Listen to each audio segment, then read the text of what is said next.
Is lowering interest and the loan principal just or unjust for people? The loan principal? In the bill, the summary of sections 109 and 110 is the government can lower the loan principal and lower the interest for people who haven't paid their mortgages. Is that just or unjust? Well, it's unjust because it's interference with contract, and the government's supposed to protect contracts. The government should be very limited in scope and power, but one of the mandates in the Constitution is that they enforce contracts.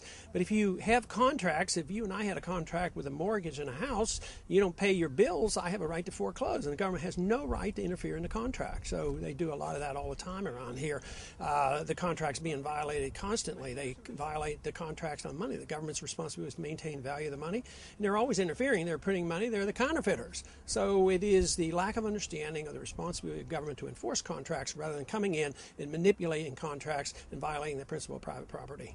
You have a lot of people saying, look, I'm paying my mortgage on time. Why should my taxpayer dollars fund the government to bailing out people who didn't pay their mortgage? What do you think about that? They're exactly right. They're right morally, they're right economically, and they're right constitutionally, but they're just not right politically, because the political forces here are always to be politically correct, and you can't do anything to hurt somebody, so to speak. There's always a safety net to bail somebody out, but if there's always a safety net for doing bad behavior, guess what? You get more bad behavior, you get careless. Banks get careless, individuals get careless, and they borrowed too much money. They borrowed 120% on their houses, and then they expect to get bailed out.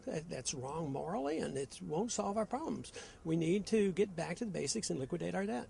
Are we in an economic crisis? Doesn't somebody have to come in and do something about this, though? Well, what we're dealing with here is an economic crisis because they're talking about a credit crunch, but the crisis is much bigger than what they even are talking about, because they're not talking about the real crisis, and that is the bankruptcy of the whole country and the destruction of the dollar.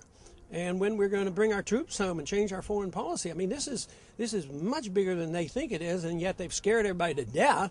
They've scared people enough to bring around 57 people to change their vote, and yet they really haven't touched the problem. They knew what the problem really was about 20 years ago. They'd have quit spending money. Yet today, even in this crisis atmosphere, they're spending money like crazy. So they obviously have no idea what the problem is.